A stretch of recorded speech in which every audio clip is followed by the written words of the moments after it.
Bismillah, Assalamualaikum warahmatullahi wabarakatuh.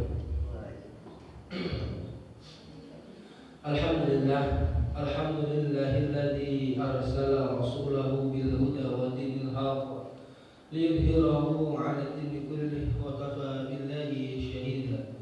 Asyhadu an la ilaha illallah wa asyhadu anna Muhammadan 'abduhu wa rasuluh. Jamaah yang insyaallah dirahmati Allah Subhanahu wa taala. Marilah kita senantiasa bersyukur kepada Allah Subhanahu wa taala yang mana hingga saat ini Allah masih memberikan kita kelapangan hati, kemudian kita diberikan kesehatan, kemudahan dalam segala hal. Maka dari itu pantaslah dan sepatutnya lah kita selalu bersyukur kepada Allah Subhanahu wa taala. Tak lupa kepada selawat serta salam kepada baginda besar Nabi Muhammad sallallahu alaihi wasallam. Beliau adalah sebaik-baik manusia yang kelak hanya beliaulah di antara banyaknya nabi yang bisa memberikan syafaat kepada umatnya, sehingga para umat-umat kelak di pada mahsyar mencari Rasulullah sallallahu alaihi wasallam untuk mendapatkan syafaat beliau. Dan semoga kita termasuk orang-orang yang diberikan syafaatnya kelak di yaumul kiamat. Artinya yaumul alamin. Bapak dan insyaallah dirahmati Allah Subhanahu wa taala. Ada beberapa hadis di sini yang akan kami sampaikan. Yang pertama, an Anas radhiyallahu anhu qala Inna Allah azza wa jalla taba'a al-wahya ala Rasulillah sallallahu alaihi wasallam qabla wafatihi hatta tuwfiya akthara ma kana al-wahya alaihi muttafaqun alaihi. Bahwasanya dari sahabat Anas radhiyallahu anhu berkata, sesungguhnya Allah azza wa jalla senantiasa menurunkan wahyu secara terus-menerus kepada Rasulullah sallallahu alaihi wasallam sebelum wafatnya. Pada saat itulah sebagian besar wahyu diturunkan. Kemudian ada pun hikmah mengapa banyaknya wahyu yang turun menjelang Nabi sallallahu alaihi wasallam wafat ialah untuk menyempurnakan syariat, sehingga tidak ada lagi wahyu yang masih tersisa. Allah Subhanahu wa taala berfirman, "Al-yawma akmaltu lakum dinakum wa atmamtu 'alaikum ni'mati wa raditu lakumul Islam dinan."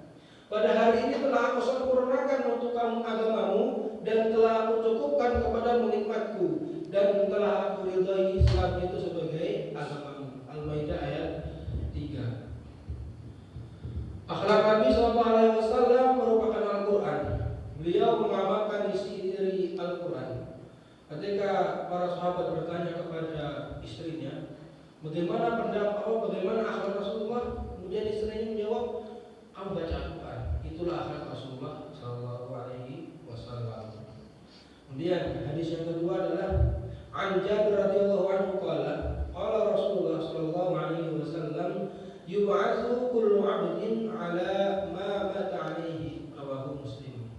Bahwasanya dari Jabir radhiyallahu anhu berkata, Nabi sallallahu alaihi wasallam bersabda, setiap hamba akan dibangkitkan dari kuburnya sesuai keadaan ketika ia meninggal dunia.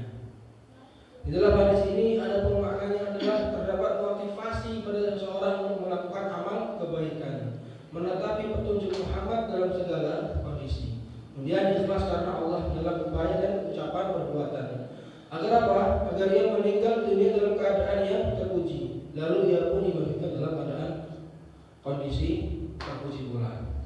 Bapak yang insyaallah rahmat Allah Subhanahu wa taala, manusia dibangkitkan itu sesuai dengan keadaannya. Kemudian kita sebagai manusia nggak tahu kita akan tinggal di neraka atau di surga. Mengapa nggak tahu? Nggak dikasih tahu. Karena untuk manusia itu untuk beramal atau berusaha bagaimana ia mendapatkan surga. Bayangkan Pak, kalau kita sudah dikasih tahu kita mau di neraka atau di surga. Kalau kita dijatuhkan di neraka, alhamdulillah, ya kita apa pekerjaannya? Maksiat terus. Kemudian kalau kita sudah tahu hidup kita akan akhirnya surga, kemudian apa? Malas beramal. Maka dari itu semoga kita semuanya dimatikan oleh Allah Subhanahu wa taala dalam keadaan husnul khatimah. Setiap manusia itu dilihat dari akhirnya. Ada seorang pelacur, ya, sangat hina seorang pelacur itu kalau kita bilang udah nggak mungkin dia masuk surga. Tetapi karena akhirnya dia kebaikan, mengasih minum seekor anjing, dia di situ, maka dia masuk surga karena hal tersebut. Artinya jangan pernah sepelekan kebaikan sekecil apapun. Kita nggak tahu amal mana yang Allah terima, amalan apa yang membawa kita ke surganya Allah Subhanahu wa taala. Belum tentu amal yang besar diridhoi oleh Allah.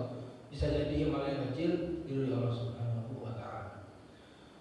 Kemudian yaitu yang dapat saya sampaikan, kurang lebihnya saya maaf pada Allah Subhanahu wa taala. Mohon ampun, semoga yang sedikit ini bisa bermanfaat dan menjadi motivasi dan bahan bakar kita lagi untuk semangat beribadah kepada Allah Subhanahu wa taala.